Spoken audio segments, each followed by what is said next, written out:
Hey, what's up everyone? My name's Emily. Welcome back to Emily Reads Books, and you will not believe what I found on the internet today.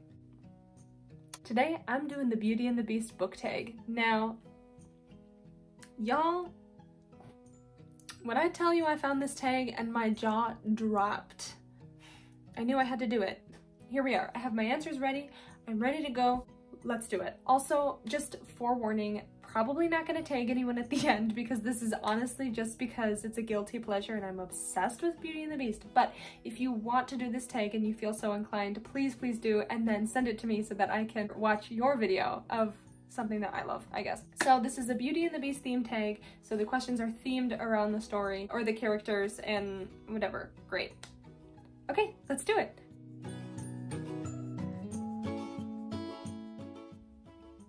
The Beauty and the Beast trope, obviously, or the 2 characters, 1 bed trope.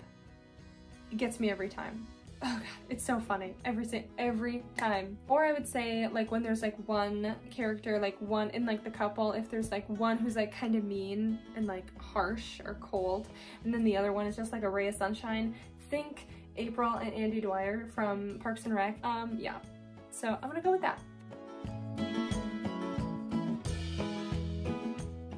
So I actually bought, when I worked at the bookstore still, this book. It's called Mooncakes, and it's a graphic novel, and I saw it on the shelf and I didn't even care what it was about. I picked it up and I was like, this art is so beautiful. And then it ended up being a really cute and beautiful story with amazing art throughout the whole thing. I was super happy with it. Normally don't buy graphic novels because they're very expensive and they take me, you know, an hour or 2 to read at most. So it's really hard for me to commit, you know, $20 to a book that I'm gonna finish so fast and not necessarily want to reread. But this was a purchase I was so happy with, and the art was beautiful, and it's kind of like a werewolf monster story mixed with like witchcraft and like a sprinkled in love story. It was super duper cute and I really liked it, so yeah.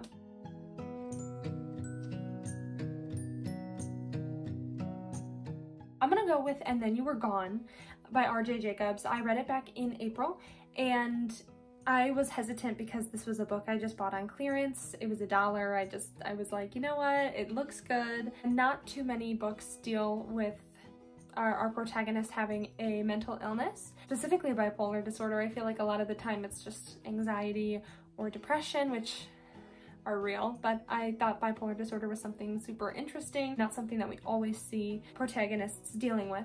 And I was pleasantly surprised with it. Not only was the story good and everything, but I thought the portrayal of mental illness and the way it affects someone was done quite well as well, without it being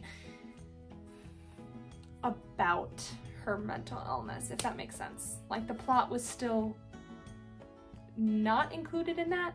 And also I thought it did a really great job breaking down some of the things that people with mental illness deal with that maybe if you don't have one or haven't had experience with one, people don't always think about. I don't know where I'm going with this. It was well done.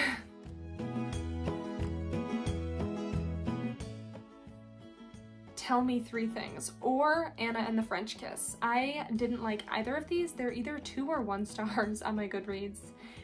Probably 2 because I have an issue giving 1 stars because I always feel like a horrible person. They're both rated like 4 stars. Not for me. I thought that they were boring and trivial, and Anna and the French Kiss I have a whole slew of problems with, but that's beside the point. But I thought that Tell Me 3 Things just wasn't exciting. I didn't think there was anything interesting about it. It was fine.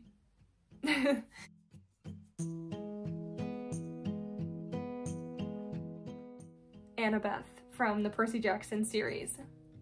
And Grover. Honestly, every side character in the Percy Jackson series. I love Percy with my entire being. He's adorable and he's a great main character. But I will say I loved every single side character in the Percy Jackson series as much, if not more. It's incredible. Like, Rick Riordan, great job.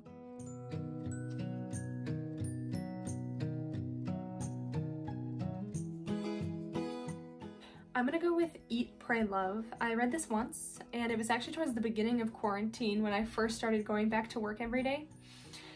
And you know, whether or not you're religious or anything, I feel like doesn't play a part in whether you'd get something out of this book or not. It's an autobiography, and the author, I can't think of her name, and I ended up actually giving this book to someone. She goes through like one of the worst years of her life. I think her husband like cheated on her and they were going through a divorce, and then like she lost all her money and all this crazy stuff happened, and she was a writer, and then she ended up taking like a year or something like that, and she went to Italy, India, and Indonesia and learned how to love herself again through traveling and experiences and meeting people, and realizing that, you know, to some extent, you know, I mean, given life situations, I mean, obviously not everyone can just pack up everything and go travel the world, you know, but finding ways to learn to love yourself again. She took up meditation and yoga amongst other things, and I think just following her story was so fascinating, especially during such an uncertain time. It really brought things back into perspective, and I really appreciated everything that book did for me.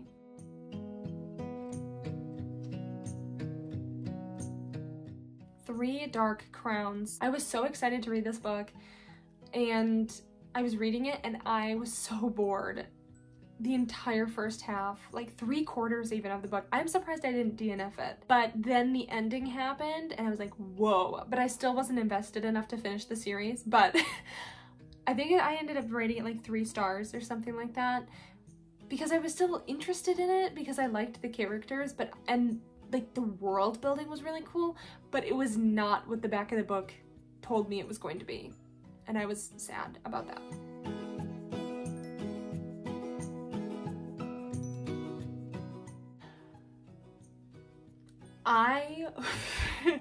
I would invite the Your Name character from My Lady's Choosing to smack some sense into them.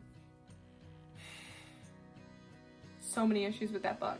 Or, if we're being serious here, I would invite Mina Harker from Dracula, the literal love of my life. That woman was ahead of her time.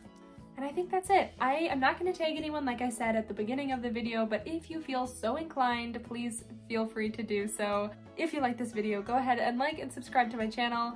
And if you are so inclined, you can find me on Instagram at emil.yreadsbooks. Thank you, as always, so much for watching. I hope you enjoyed, and I will see you next time.